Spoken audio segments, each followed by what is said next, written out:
CAA আসলে কি? এই আইনকে নিয়ে জানেন কেন রয়েছে বিতর্ক?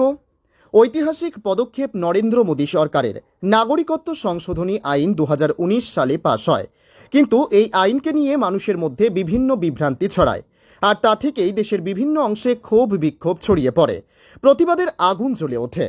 ফলে বিল পাশ হলেও তা কার্যকর করার সাহস দেখায়নি মোদী সরকার।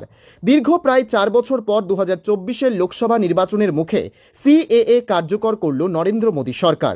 What is CAA? মূল উদ্দেশ্য মূলত 3 দেশ থেকে 31শে ডিসেম্বর 2014 সালের আগে আসা সংখ্যালঘু যেমন হিন্দু, খ্রিস্টান, শিখ, জৈন, বৌদ্ধ এবং পার্শ্বদের ভারতীয় নাগরিকত্ব দেওয়ার বিধান করা হয়েছে। এক নজরে দেখে নেওয়া যাক সরকারের এই আইনে কি কি গুরুত্বপূর্ণ বিধানের কথা বলা হয়েছে। What is CAA? কারা পাবেন নাগরিকত্ব? সিএএ এর কার্যকর করা হলেও এই আইন নিয়ে একাধিক বিতর্ক রয়েছে। নাগরিকত্ব সংশোধনী আইনে একটি নির্দিষ্ট সম্প্রদায়কে অন্তর্ভুক্ত করা হয়নি। মূলত মুসলিম সংখ্যাগরিষ্ঠ 3 দেশ পাকিস্তান, আফগানিস্তান এবং বাংলাদেশে ধর্মীয় অত্যাচারের শিকার হওয়া সংখ্যালঘু হিন্দুদের নাগরিকত্ব দেওয়ার কথা বলা হয়েছে। পাশাপাশি খ্রিস্টান, শিখ, জৈন, বৌদ্ধ এবং পার্সিদের ভারতীয় নাগরিকত্ব দেওয়ার বিধান বলা হয়েছে মোদী সরকারের নয়া আইনে। কেন এই আইনের আওতায় মুসলিমদের রাখা হলো না তা নিয়ে রয়েছে বিতর্ক। What is CAA? শরণার্থীরা পাবেন নাগরিকত্ব। ভারতীয় সংসদে সিএএ পাশ হয় 2019 সালের 11ই ডিসেম্বর। এই বিলের পক্ষে 125 জন ভোট দিয়েছিলেন, 105 জন সিএএ বিলের বিপক্ষে ভোট দেন।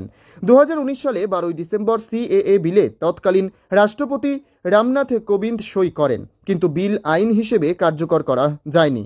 ক্ষোভ বিক্ষোভের আশঙ্কাতেই তা করা সম্ভব। তবে এই বিল কার্যকর হওয়ায় শরণার্থীদের দীর্ঘ প্রতীক্ষার অবসান ঘটল। What is CAA? অনলাইনে আবেদন। নাগরিকত্বের জন্য আবেদন পুরোটাই অনলাইনের মাধ্যমে হবে, এমনটাই স্বরাষ্ট্র মন্ত্রকের দেওয়া বিজ্ঞপ্তিতে জানানো হয়েছে।